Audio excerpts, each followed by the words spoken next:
What feature on your car did it take you way too long to notice? That you can adjust the height of your seatbelt. I spent over a decade with the seatbelt one good crash away from lacerating my neck. Speaking of seatbelts, people really need to learn how to wear them proper. If they aren't sitting correctly, they aren't going to help you. Steering wheel heater. The button is behind the bottom of the wheel. When I was in Norway a few years back, I did not mind the cold so much. But frick me, when I touched the steering wheel in the morning it felt like touching Satan's cold dong. It took me like 4 months to realize that my motorcycle has a little compartment where I can store my registration. Tucked behind the engine I finally notice a key slot. Yeah, a lot of bikes have a small, emphasis on small, storage space under the seat. Though if you have an older bike like I do, the keyhole to unlock it might be half rusted and a beat to unlock. I have a sunroof. Took me an embarrassingly long time to find out. Does this open my sunglass holder? Hole opens up in my roof. After a couple years of owning a TC, someone showed me that I could remove the headrests from the front seat, push the seats all the way forward, then recline the seat all the way down so that the back of the front seats were flat and lined up with the back seats. So you could sit in the back seat and lay down in the back seats reclined a little too. If drive-in movies were still a big thing, it would have been perfect. I still wish somebody told me while I was still in high school so I could have taken advantage of it. Haha, I wish. Bought my car used a few years ago. AC works, but doesn't ever get super cold. Just last week I find a max AC button, as in you have to 1 turn the AC on, 2 twist the dial all the way down, and then 3 push this stupid magical button for the AC to get really cold. I'm hoping for an unseasonably warm December. That sounds like the cruise control in my car. It's like authorizing a nuke launch. You have to set cruise control up on the well, then reach over and hit an arm button, which is on the other side of the dash and unreachable by my short arms, and then turn on cruise control. I went into the back of my Golf to replace one of the rear shocks and realized there was a hidden, stock, sub back there that had been disconnected. Rewired it to the amp tight next to it and worked like a charm. Previous owner must have hated bass. One car I rented took me a while to figure out where the volume control was on the steering wheel. All the other buttons you expect to find were there, but no volume. Turns out it was on the other side of the wheel, like the trigger button on a game controller. You can't see it from the front. That crap was hard to find, and I was looking for it. Was driving me crazy.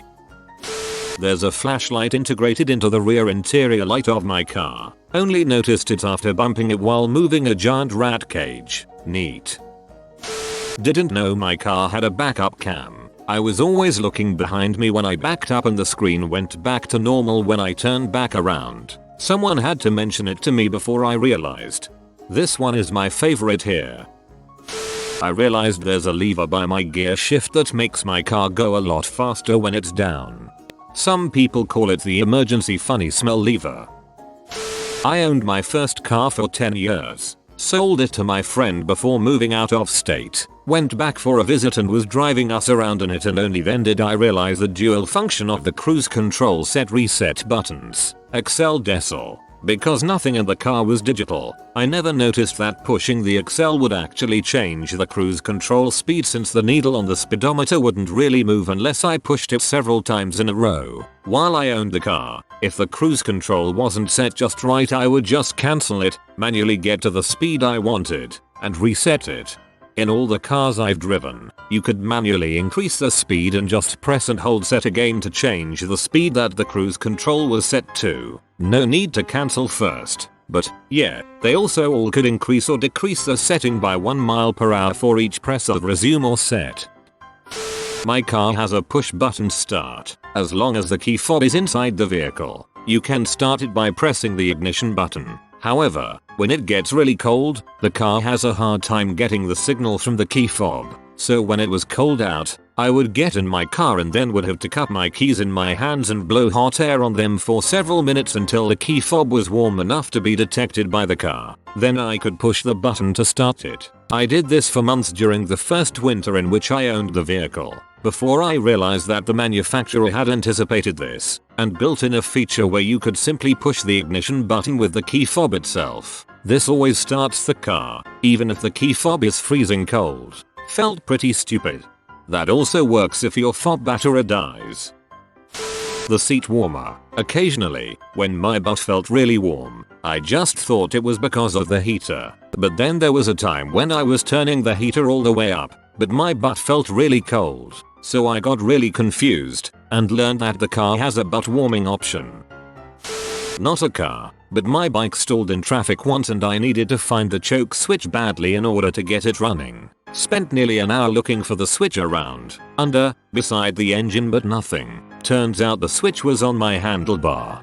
I think this is a process we all go through when first starting to ride. Fortunately for me, I mistakenly flipped the switch coming out from the gas station and not in traffic. Still spent 5-10 minutes wondering why the heck my new motorcycle doesn't start. Lost my aux cord after about 4 months and drove my car with no music for a while. I learned I could connect via Bluetooth and then eventually with USB to play music. I felt so dumb. The dumb thing is I had already set my phone up so I could take calls with it, but I had to knowingly choose a source for Bluetooth or USB for it to play and didn't know how until my wife taught me. One time one of my speakers blew out. I didn't have money for new ones, so for months I drove around with only my driver-died speaker playing music. Finally I save up some money, buy some quality speakers online and head to the shop to get them installed. It turns out I accidentally changed the audio levels somehow to where music only played from one speaker and my speakers were fine after all. Oops. 4-wheel steering. Took me almost 2 months to figure out why it handled like it did. My brother's Honda had that. His cornering was tight. 1. When I was little and would press all the dashboard buttons like a little crap, my dad told me that the red button with the triangles on it was an eject button. I did not figure out it was actually the hazard light button until I took driver's ed. 2. When I turned 16, my parents got me a car. My birthday is in September. When it started to get cold, I would press this button with a snowflake on it that I had assumed to be the window defroster. It wasn't until the following summer, when I had complained that there wasn't any air conditioning in my car, did my sister point out that the snowflake button was actually the button for air conditioning. She had let me drive her around all winter blasting the air conditioning and didn't say a thing. Snowflake, if near the transmission stick, in an automatic usually means you start in second gear. This is to stop your wheels spinning too fast from too much torque of first gear while you are in snow or icy road conditions. The seat belts in the front seats of my old car can go up and down. I noticed it right before I gave it to my in-laws after having it for 13 years. 2015 Mini Cooper. It's full of quirks. When you start the car, an image of the car winks at you. The feature that took me too long to notice was an internal lock on the gas cap. From the outside it has an indentation when you manually pull it open to refuel. So I'm washing the car and I decide to wash behind the gas cap. I pulled and broke off the body panel. I pulled more than I should have, but it's meant to be pulled. It cost $160 to replace the part and have it painted. If someone wants to siphon the gas, I'd rather have them take it than pay $160 each time anyone goes to open the cap. The cap is unlocked when the doors are unlocked. You just saved me a lot of trouble. I was washing my locked car the other day and couldn't open the gas cap. I was going to ask my husband to look at it before I need to get gas again. I just unlocked my car and tried it and it's fine. Thanks for preventing me from looking stupid. When you click the air recirculation button while your AC is on, it makes the AC like 10x colder. I didn't know this for years and always thought my AC sucked in my car. Sure felt stupid after figuring that one out. I have a 10 CD changer in my trunk. It's an '04 Jeep. I found it like 2 years ago. Literally like the last 3 cars I've bought been taken along while other people bought. I've taught the sellers things like, oh, the seats fold up down. There's a hidden toolbox in the trunk. The shelf slides out of your hatchback so you can actually fit things in it. Maybe I'm weird, but I try everything the first minute I get into a car. I'm a big nerd, so I'll go through the car's whole infotainment settings menu every month or so to see if I can change something to make it better. Last time I set the auto volume to max. Good improvement. The windscreen heater. I spend like 5-10 minutes on mornings where it was cold trying to defrost and demist my screen so I could actually see. My girlfriend pops in my car one morning and was like, "Why don't you just turn the windscreen heater on?" Long and behold, the dial I use every day to turn the heat on has a windscreen option as the last option. I didn't recognize the symbol and it was at the end, so just never got that far. Needless to say, I felt dumb. Some cars even have heated front and rear glass. You know, the little wire in the screen. Also LPT. Put the sun visor down when you are using the defroster. It traps the heated air a little and makes defrosting faster.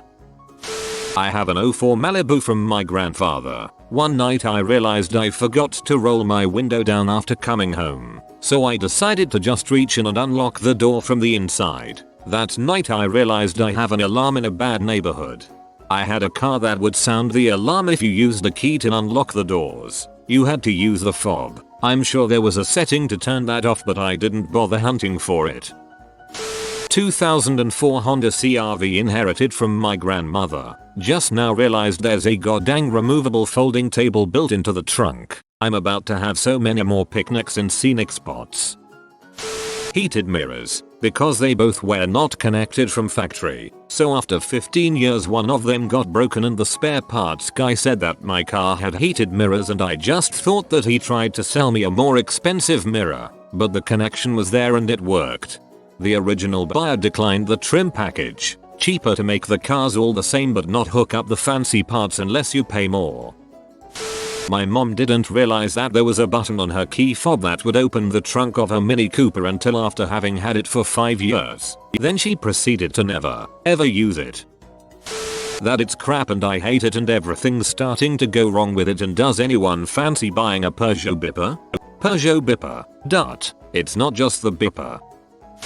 After owning a used 2012 Nissan Maxima for 2 years, I realized that the stereo system had a hard drive that would rip CDs as you listen to them. That I can set the sensitivity of the automatic windshield wipers. I've had the car for 2 years, and during heavy rain the automatic windshield wipers just wouldn't cut it, which was slightly annoying. Just the other day I found this little knob on the wipers lever thingy I've never noticed before. It was of course turned all the way down. I bought an old MK1 Golf to learn mechanics on. Fixed it up and got it roadworthy, but I had this annoying problem where very occasionally the left or right side parking lights would stay on after I parked. It was only ever one side, not both at the same time. I spent ages trying to track down the electrical gremlin causing this and used to have to disconnect the battery whenever it happened. Turns out some European cars have a feature where the parking lights will remain on whatever side you've left the indicator stalk pointing to. It's a law to have these here. Germany. I had my car for over a year before I fully understood how the turn signals worked. I didn't know I could just tap them when changing lanes and they'd turn off automatically after a few seconds.